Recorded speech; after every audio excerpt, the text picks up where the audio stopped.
लोग कहते हैं पहाड़ों में खामोशी होती है, लेकिन कुछ खामोशियां बोलती हैं। रोहित और अनन्या शादी के बाद पहली बार शहर की भीड़ से दूर पहाड़ों में रहने का फैसला करते हैं। इंटरनेट पर उन्हें एक पुराना सा वुडन कॉटेज मिलता है। बर्फ से ढके पहाड़ों के बीच, आसपास कोई घर नहीं, सिर्फ जंगल और हवा।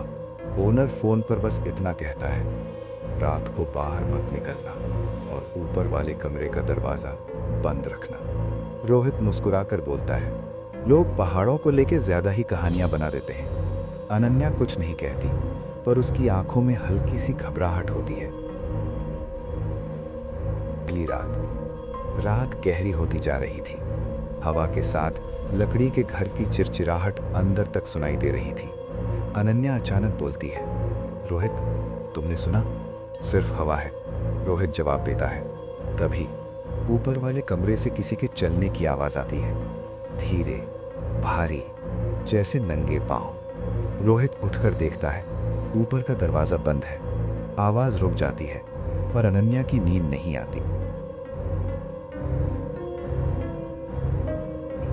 दूसरा दिन सुबह अनन्या को आईने के सामने कुछ अजीब दिखता है। उसकी कलाई पर नीले निशान, जैसे किसी ने जोर से पकड़ लिया हो।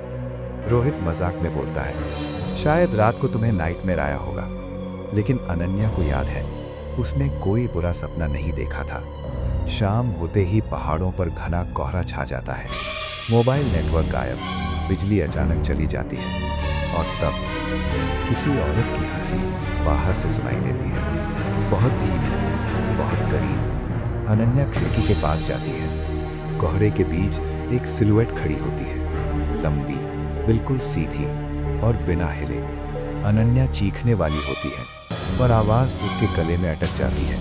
रोहित टॉर्च लेकर बाहर निकलता है। कौन है वहां? कोई जवाब नहीं, पर जमीन पर गीले पैरों के निशान सीधे घर के अंदर जा रहे होते हैं, और सीढ़ियों से ऊपर वाले कमरे की तरफ। रोहित ऊपर वाले कमरे का दरवाजा खोलता है। अंदर पुरानी तस्वीरें, एक औरत और उसके साथ एक आदमी। अनन्या की सांस रुक जाती है। तस्वीर में औरत बिल्कुल उसी जैसी दिख रही होती है। पीछे लिखा होता है, अनाया, 2009। इस घर में कभी जिंदा नहीं जा सकी।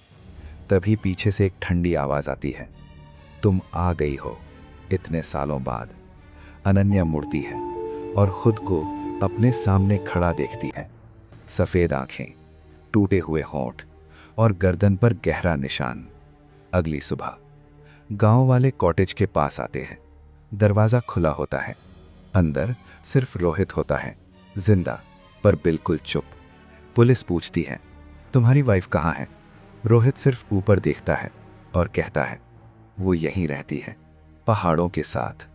और ऊपर वाले कमरे से एक धीमी हंसी गूंजती है, क्योंकि कुछ जगहें सिर्फ रहने के लिए नहीं होती, कुछ जगहें वापस बुलाने के लिए होती हैं।